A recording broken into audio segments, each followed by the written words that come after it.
Thank you, Lord. Thank you all. Thank you very much for welcoming so warmly me and Angela. Warmly, I say warmly, because I don't care of the weather. And yes, I'm here enjoying my sabbatical. I had a couple of months, and since Angela just retired after 40 years of teaching, we got the opportunity to come together, and we will stay approximately until mid of March in the state, participating to conferencing around and mainly lecturing at the United Theological Seminary and visiting some congregation. Why? Because yes, I teach political science at the University of Rome, that is a state university in Italy. The universities are mainly public and state-run. But I belong to a church that actually is a sister church of your church, because there is an historical relation between UCC disciples and my church, whose name probably is not familiar to you, because the name of my church is One Nation. Don't worry, we are not Christians, but One Nation.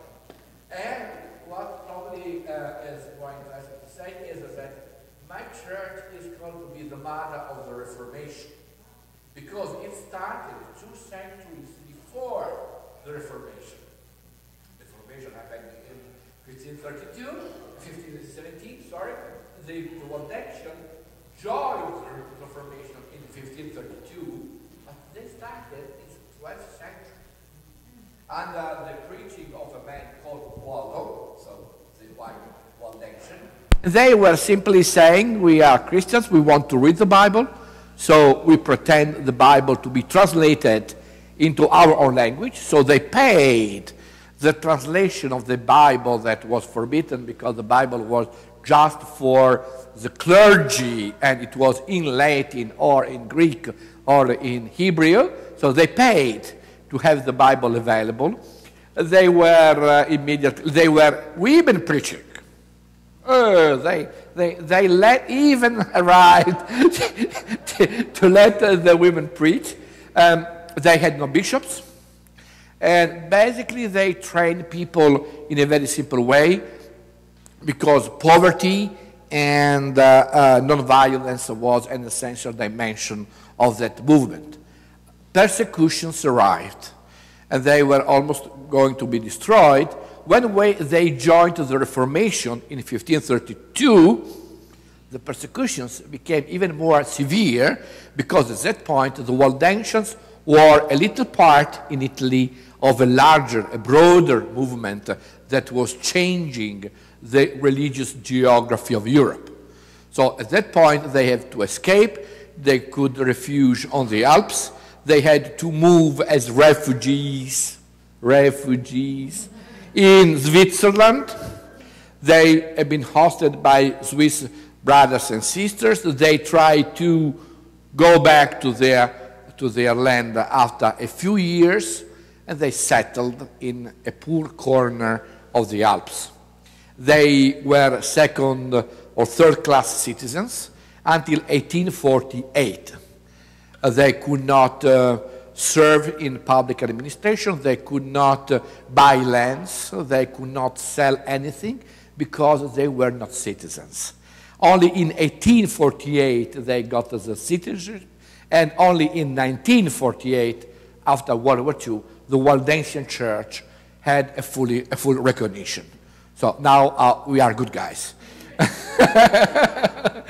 So it's a long story of persecution, and the relation with the U.S. Sister churches has been always very important, especially after World War II. A lot of U.S. volunteers from your churches came to Italy to support some of our program, to rebuild some of our churches, to build some of our youth centers. There is a youth center that is called Agape, the love of God, Agape on the Alps, and it was rebuilt by Germans and American and British and French youth. The same youth that 5 years before were fighting each other in the war. 5 years later, we're working together to create a place for gathering and meeting. So briefly, this is what is in my background. And in particular, I have the privilege today to speak of a program that I am director of, and it's Mediterranean Hope. Mediterranean Hope is a program of the Federation of Protestant Churches in Italy, so it includes not only Waldensian, but also Methodists, Baptists, Lutherans, and so on, but is sponsored, if I can be more rude, is paid by the Waldensian Church. And why the Waldensian Church has the resources to do that? Yes, we have a tax system in Italy that is very tricky. You can address a percentage of your personal income tax to a church or to the state. Most of the Italians don't do anything. Some of them, vast quantity, sign for the Catholic Church, of course. Believe it or not, our church is very small. We don't have more than 35,000 members. Believe it or not, we get 700,000 signatures. Means that a lot of people say, I am not a Waldensian, I don't want to be Waldensian, but I trust the Waldensian and how they use the money. Because we don't use this money we receive from the state for church service, to pay pastors, to build churches, but just for social programs in Italy or abroad. So we have the resources. Let's go to situation in the Mediterranean.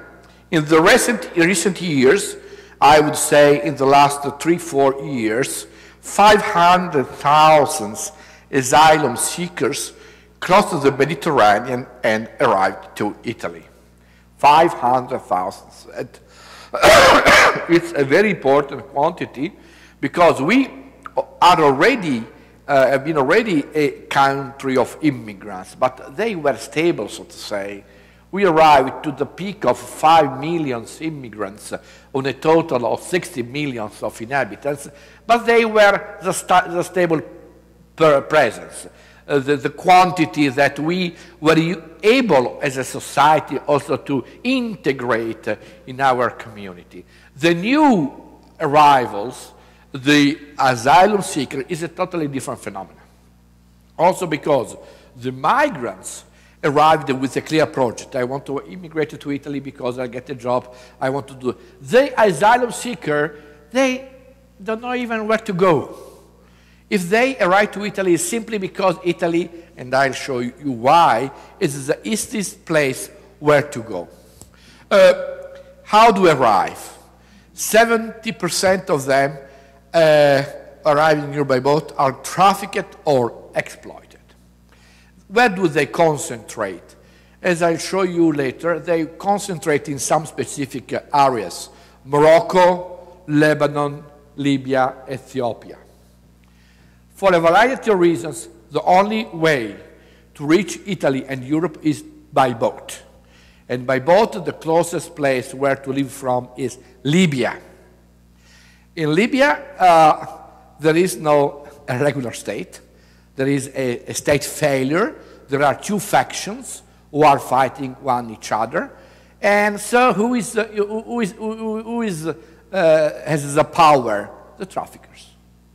So there are disparate people from Iraq, disparate people from Syria.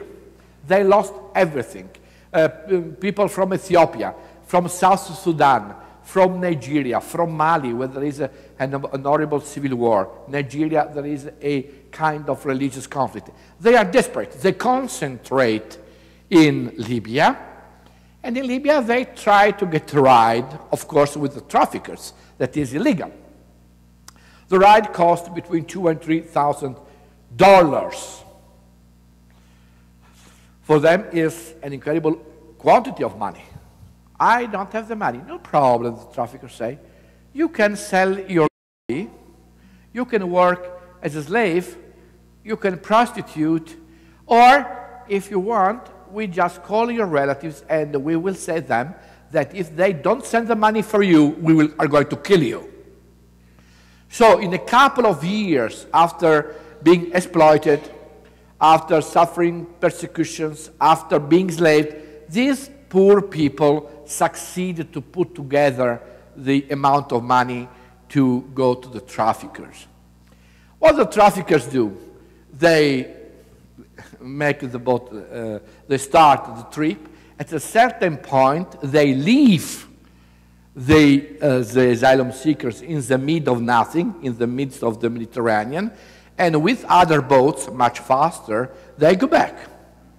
So they are just in the midst of the sea without any possibility to reach Europe. This is what happens. And this is the figure that I want to say, that 70% of those who arrive to Italy have been trafficked and exploited.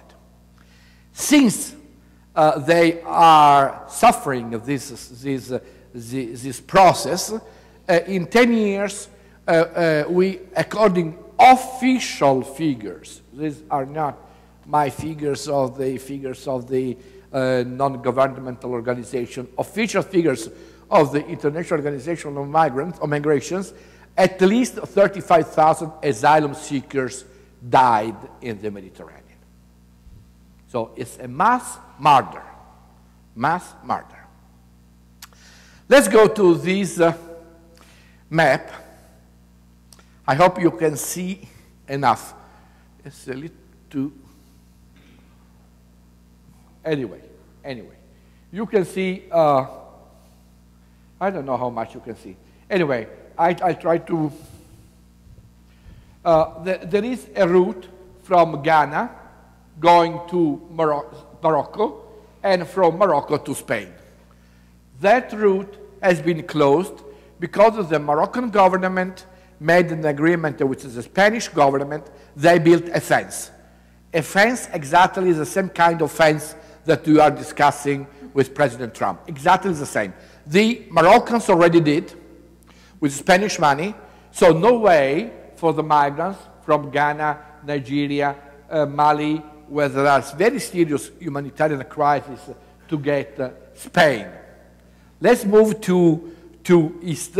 People from Ethiopia, South Sudan, and other countries were used to gather in Greece, and from Greece, in Turkey, Greece, pass here the Balkans, Hungary, and entering Italy.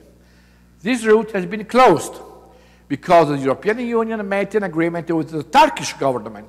So we paid the Turkish government to do the dirty job. Keep the migrants there. We give you the money. We don't care what will happen to the migrants. Do whatever you want. You take the money, but please don't let one single migrant pass to that route. So this that was very popular 3 or 4 years ago because 1 million of migrants entered Europe and Germany in particular, but this route is closed.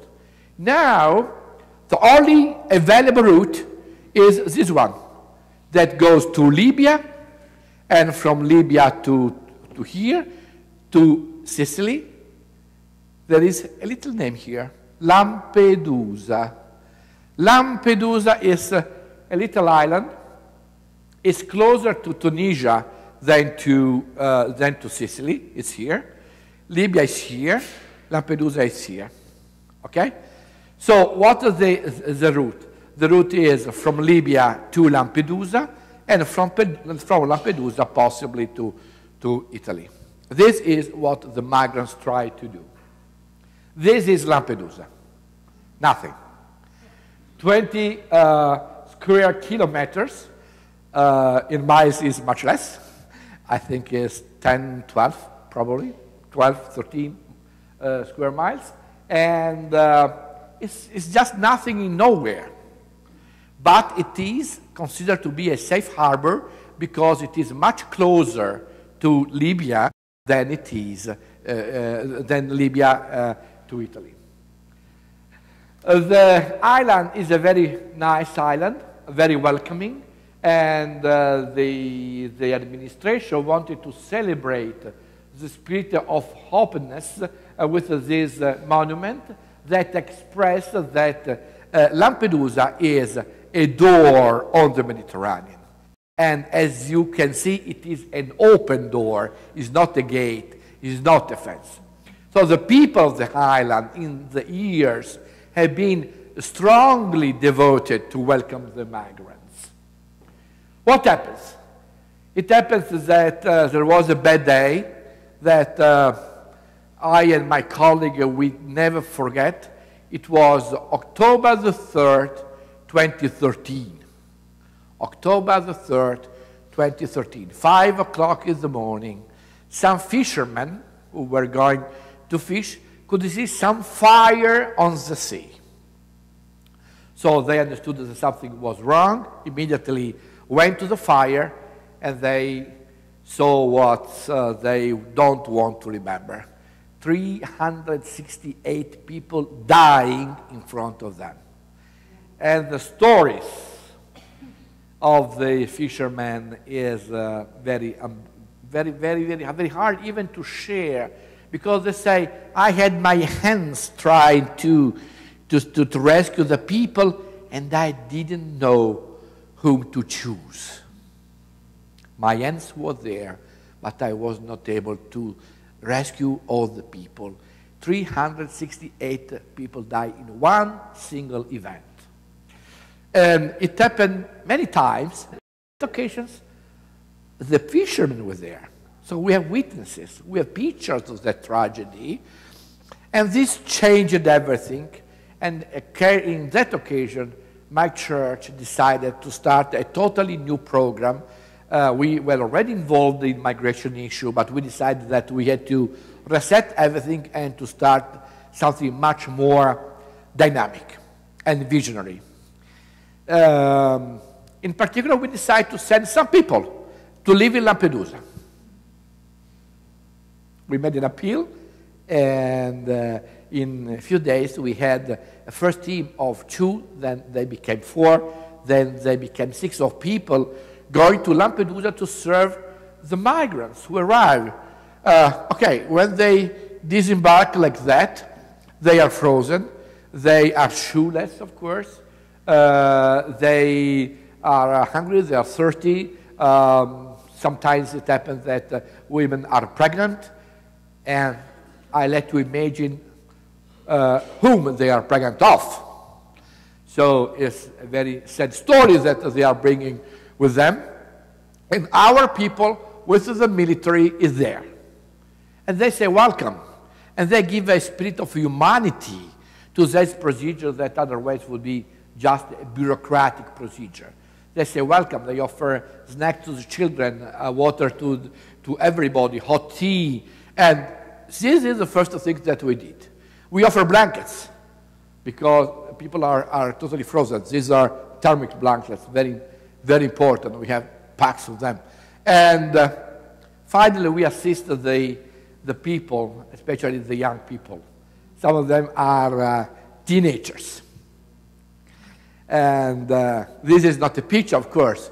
This is a drawing by one of our senior operators in Lampedusa, who, after a period of stress, was so disturbed that he started therapeutically to elaborate what he was doing, and he started just to draw, like to produce these incredible piece of art that became books, very well sold in Italy. A third book is going to be published. And the story has exactly what he witnessed. Ma'am, I am alive. So one thing we did was to go physically where the migrants were. But, of course, we had also some houses where to welcome the migrants and to accommodate the migrants. Nevertheless, the people went on to die. So we elaborated what can we do in more systemic ways, not only to welcome the people, but to try to prevent people to die. If they come because of the traffickers are the only way, we have to open an alternative path to Europe. kind of humanitarian corridors. I try to elaborate the concept with some other colleagues of mine, political science as I am.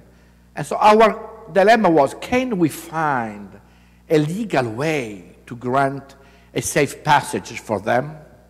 We researched, we elaborated.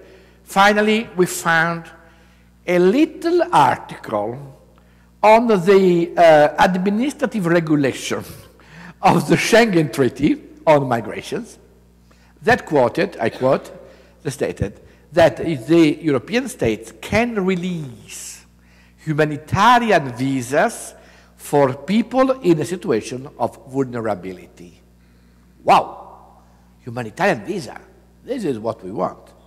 So we elaborated the proposal, and we went to the government to say, hi, we got an idea. We were the Protestant churches, nothing, in nowhere. But since we are a little bit politically smart, we allied with the community of Sant'Egidio, that is an important Catholic organization. So we wanted to be ecumenical and say, we got an idea. Why don't we start an experiment of humanitarian corridor for 1,000 people, and they will arrive safely, legally. We accommodate them with our money, 8 per mille, the money from the states, and we will integrate them in the Italian society. Believe it or not, the government said yes. And when the experiment expired, they renewed for other 1,000 people. Then France stole the idea, and we have humanitarian corridor in France, and we have humanitarian corridor in Belgium. And now our dream is to open a European humanitarian corridor for a big numbers of people. I don't go in detail. So what do? We go in Lebanon. So we established a staff in Lebanon. We decided to operate mainly in Lebanon. And nowadays we are exploring the possibility to operate in Libya too. Some of our people went to Libya for a preliminary mission. And we try to investigate about the needs of people who have to be in a very vulnerable situation. Because to stay in the law, they have to be vulnerable asylum seeker, not, I mean, people in good state of health. They need to be in, women have the priority, women with children, pregnant women, abused women, trafficked women, people who suffer tortures, people who escape from theaters of war. So we can document that they are in a very strong. We prepare the name, prepare the list. We give the list to the Italian authorities. The Italian authorities release the humanitarian visa, put the visa on the passport on the laissez-passer, because some of them don't have any document, of course. People in the refugee camps live with nothing. This is a refugee camp in the very north of Lebanon. No schools, so children spend years without doing anything. Only one toilet for 80 persons. Men are not supposed to leave the camp because it's forbidden, because they are illegal. They can't work, so they are prisoners, really prisoners. And we decide to start our experiment from this refugee camp in the very north of the Lebanese territory. So, what happens? It happens that finally, when they get the visa, they take a plane, and they ride to Fiumicino. Easy. Can you see that boy? No leg, a bomb. The little girls over there, I'll tell you a story right now. Everybody has an incredible story. But in dignity, with their bags, with their shoes, they arrive to Fiumicino.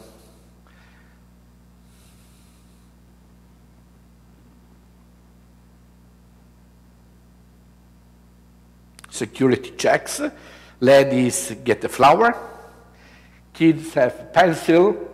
We are used to give them a bag for the males and the families, and we put the Italian Constitution in the bag. Benvenuti in Italia, welcome in Italy, corridoi umanitari. Curiosity of the children who I want to learn what is happening, fingerprinting. It's a very long procedure, as you can imagine. What happens? This is Falak. Falak has been the first young girl to come. She had cancer, and her left eye was gone. You can see there. Her family was very poor. She was the first one. We never forget this special arrival. This is Falak today. She's going to school. The mother is working as a social mediator for our institutions. The father got a job. So a family resurrected. This is resurrection. I have no other words. And these are what our interpretation of the humanitarian corridor is. And again, this is a drawing very symbolic of our senior operator. But despite of the humanitarian corridors that, you know, is little number, even we are thinking of a few thousands, is a little number, people are going on dying. So we decide to do something more, and I would say even more controversial. Because there are some NGOs, so it's private organizations, who decide to do search and rescue in the Mediterranean. And one of them has as a meaningful name of Open Arms. We associated with them. We gave them money. Some of them came from your churches. When I wanted to do that, I asked one officer of your church, some of you probably know, Dr. Macari, Peter, be careful. I would like that a portion of your gift would go to the NGOs. You know, it's very controversial because something says that they facilitate illegal immigrations, and there is an attempt by the government to criminalize the NGOs because they don't want witnesses on what is happening on the sea. What do you think if we go to this borderline situation? He told, go ahead, we will pray for you, and God bless your ministry. So thank you, because with the little penny that you mentioned today, some little pennies are going there to Open Arms and to do search and rescue missions. And they save the children. They save the children and the families. This was just before Christmas. 300 people have been rescued. Finally, no European countries wanted to open harbor, so finally a Spanish harbor was found. They had to cruise the entire Mediterranean, arriving to that harbor, and after that the boat was de facto confiscated. It happens regularly. The governments, the judges try to stop them with, I mean, incredible and totally illegal justification. One of them very recently has been that they don't treat trash properly. And they confiscated the boat for weeks. It means that people are dying. Anything who cares of them. Why are we doing this? I could say with my own words, but I prefer to quote what has been very inspiring to us. Because sometimes, you know, we really have to ask why we are doing something and what exactly why we are doing that. that can be controversial. If you just say, okay, we preach to welcome the people. Wow, nobody will kill you or will disturb you. We say we have wonderful hymns saying that we welcome the migrants. Again, nobody will disturb you. But sometimes you feel that you have to go farther, that you have to arrive to the border. You have to be on the border. And this quotation by King has been very inspirational. Cowardice asks the question, is it safe? Expediency asks the question, is it politic? Vanity asks the question, is it popular? But conscience asks the question, is it right? And the only question we have to admit is not the question given by the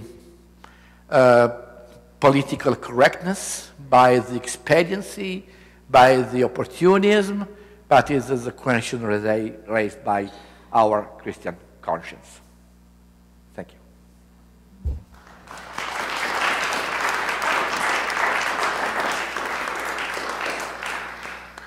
Thank you, Dr. Overwhelming. I have a hard time watching that and having, that's right, yeah, our southern border, and what one of our pastors, Filiberto Pereira, is doing with Good Samaritan Ministries on the border. It's not as dramatic, but it is just as powerful. So questions. I'm sure you have some. You heard things that you may not have heard before. This may be the first time that you've heard that money that we give for global ministries may be going as far as helping boats go out in the water and search for those that need to be rescued, which I find I'm actually very proud of, that our money is used that way. So, questions? Yes, Wendy. I was very interested in the humanitarian corridor idea. I've gone to immigration court and I watched the courts, you know, they're questioning whether or not the person's claims of persecution and so forth are valid. But it sounds like what you're doing is doing that all before, so they can come in legally, and it sort of shifts the timing of that, because our immigration courts are so backlogged and a mess. So I'm really interested in setting that idea, setting it up ahead of entry. I don't know if you can say any more about that. Thank you. You pick up a very delicate issue, and because we have been incredibly helped by the formula of the legislation. Because the regulation of Schengen doesn't say those who are recognized as asylum seekers. Because otherwise, we should have limited very much the possibilities to candidate, to apply for this procedure. The law says those who are in a vulnerable situation. So vulnerability is a much more flexible concept than asylum seekers. And we benefited of this ambiguity of the legislation. Where is the problem? The problem is where they are in Italy. Because when they enter with a visa, it's okay, but then they have to apply for a permit to stay. And they can apply for the permit to stay only if they are recognized as asylum seekers. So we have to balance the candidates so that when they arrive to Italy, the court will recognize them effectively as asylum seekers. So we have to document the situation of persecutions, and we succeeded because 100% of those who we let arrive to Italy have been recognized. Of course, if the European Union would do the same, and this is what we are working for, to create a European humanitarian corridor, we have to be very careful about the criteria. Why? Because these old-fashioned distinction between economic migrants and asylum seekers is something related to the Cold War. Does make any sense if you move from the east-west scenario to the north-south scenario. A poor person escaping from Nigeria. What is he or she escaping from? From torture, from desertification, from poverty, from persecutions? We really know, because all these phenomena are terribly interconnected. Those who are poor are also those who are persecuted. Those who are persecuted are also poor. So we try to avoid this trap of the classification. And again, the concept of vulnerability helped us a lot.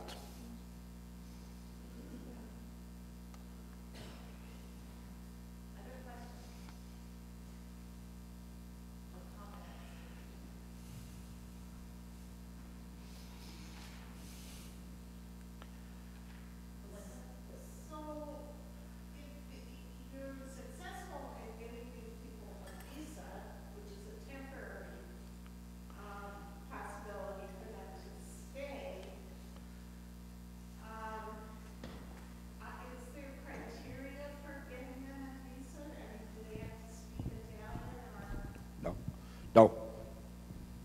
We have a progress at the very beginning. If they are recognized as asylum seekers, they enter in a process of integration. So the state or private organization, as we are, facilitates them learning Italian, blah, blah, blah, blah, blah.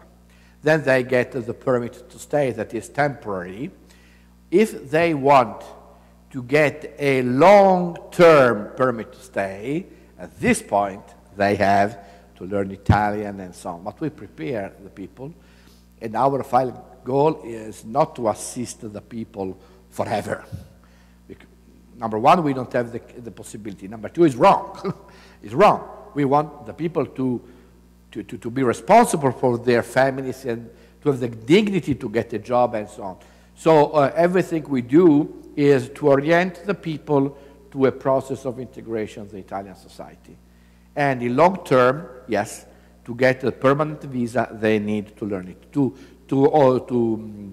pass an exam of okay, it's a medium knowledge of Italian. And women do it much better than males.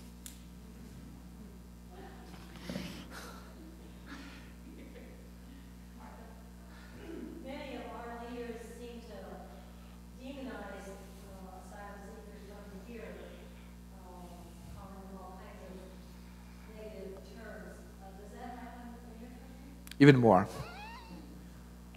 Even more. When we started, we had a progressive government, so it was easy enough to negotiate. Now we have a very conservative government, and the Minister of Interiors is a person who will not be offended if I would say that he is a blatant racist. He would say, yes, why not? I don't like the others.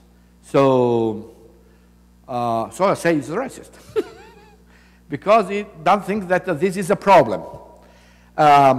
His position is the honeymoon is over, darling. So bye-bye, prepare to go home. But this is speculation because there are no laws giving him the power to send the people back. We have a court of justice in Brussels. We can simply, the legislation here is that Italy and Europe have to take care of those who are in need of humanitarian protection. This is a Demantine law. So when you say, prepare to go home, number one, I don't know which home he is thinking of, because the home don't exist, have been destroyed. Even the countries have been, the nations have been destroyed. Number two, he has not the power to do that. So what is bad is that it is creating a feeling of fears, a feeling of negativity against these people. And so even in easy situation in schools or in the cities, offices, now you notice some people with much more arrogant against the migrants that they were used before. Why? Because they are influenced by this kind of propaganda that they are stealing our jobs, they are making our cities dirty. That is totally untrue. Italy has the lowest birth rate in the world. Could you imagine that?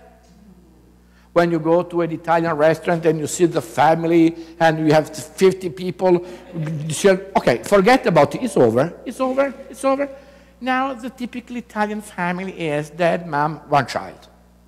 This is the Italian family. Our demographic pyramid is collapsing. We need labor to pay for our pensions. There are some sectors of our economy who desperately need people. Since we are a so old society, we desperately need caretakers who take care of the elderly people in our homes. 1.5 million of people is doing the job. All of them are strangers because Italians don't want to do their job. So we have solid arguments to say that we need immigrants. And the immigration can be a richness for the society. But the feelings, the irrationality, the bad sentiment to say, I am superior to you, this kind of negativity that is probably in the depths of the human spirit, now this has been endorsed. The churches, oh my gosh, it is exactly what we can do. Yes, I like political actions, yes, of course. It is what I make as a theory and as a practice. But thinking about my church, when my pastor say, what can I do? Okay, you can serve in these programs. But first of all, preach something different. The renewal of our attitude. Preach that the other is really part of me and I am part of the so-called other. And this is where we are. So I see, if our churches are small churches, we are a small congregation, that the potentiality of preaching this new attitude toward the other can be essential. We are not Catholic, but Pope Francis is doing a great job because this voice is a constant voice against the dehumanization of the public debate of migrants.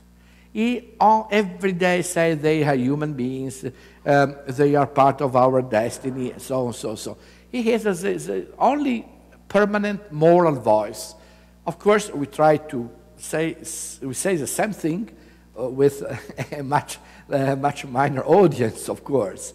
But this is exactly the kind of preaching that we try to promote. And when we can, we do it ecumenically. And this is very important. So our relation with the Vatican on this issue, with the Catholic Association, with some parishes, is very, very important because it's the due or a front of conscience. I don't think that the problem will be resolved by a front of political parties, of political unions. It's a moral issue. As the racial issue was moral here in the States in the 50s and in the 60s. I think we have the same kind of frame surrounding us. So let's work morally, theologically, spiritually, because only if we win the resistance of the people, we will create a different attitude. At that point, the racist and blatant leadership will collapse. Will be clear that they are just saying words without any real meaning. But we have a long way to go.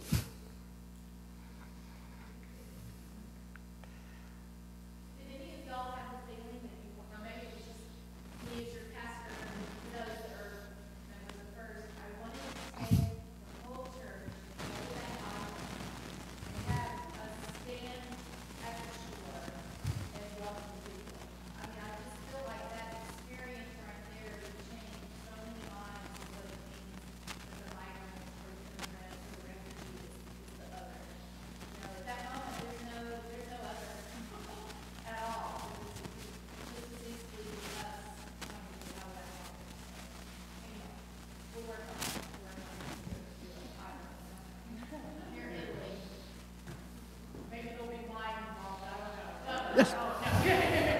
It makes sense. What other questions do you have?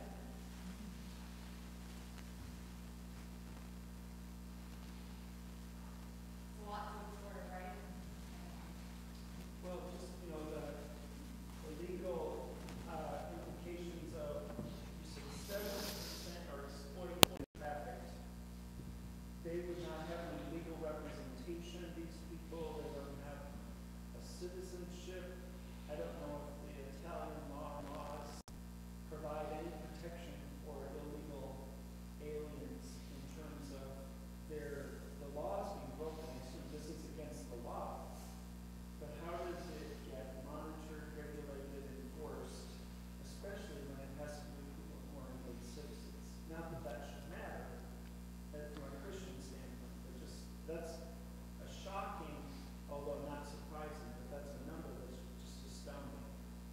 70% are exploited and or trafficked.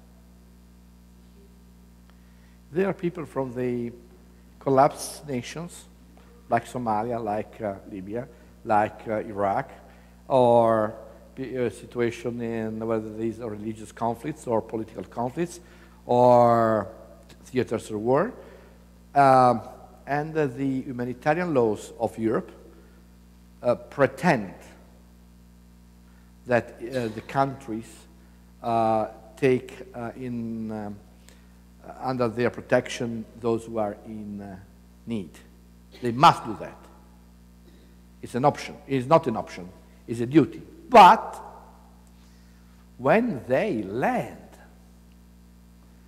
if the migrant arrives to Italy, he has the full right to apply to be recognized as an asylum seeker. The problem is that all the governments are trying to close all the borders in any way. So you will never arrive to be in the position to apply to be recognized as an asylum seeker. So it's impossible, as I explained, also to apply in Libya, because you have to arrive to Italy. But in Libya you can get the humanitarian visa that is very temporary, that gives you the possibility to land in Italy as soon as 1 minute later you arrive to Italy, you apply. So this is the very bad situation. And if you want to also have an idea of the poorness of the European solidarity, is the fact that Europe passed a law that the process of recognition of the asylum seeker has to be made in the country of arrival. That is a nonsense. Many Eritreans have relatives in Germany, and they want to go to Germany or Sweden. They have no reason to come to Italy. But since Italy is the first country that they arrive, they have to be processed in Italy, means 2 years, separated from their families, their children, their parents. So I want to show that also the solidarity among European countries is zero. It's zero. We speak about the European Union, but we are not a union at all. And the attitude of the European country is, it's an Italian problem, it's a Spanish problem, it's a Greek problem. And this is a very serious argument for the racists, of course, who say, oh, we are finished, our boat is full, why don't they go to France? They can't go to France because there are no laws allowing them. So why don't you involve yourself to pass new laws, creating a European mobility for these people? So, yes, we have this problem, that protection is granted, but only when you are on the land.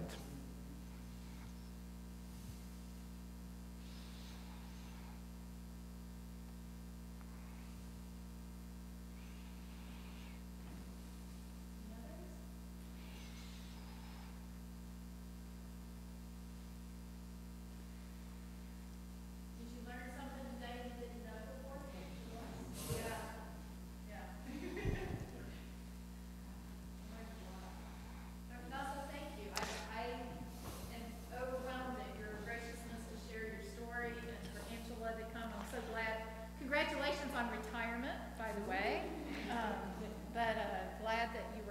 to be here, and that even on a snowy day like today.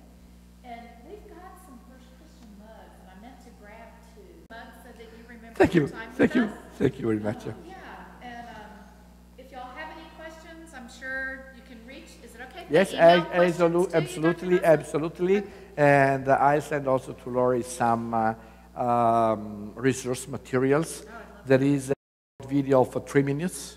It's a video, not a, so boom, boom, boom. 10 minutes, also a version of 10 minutes, telling some of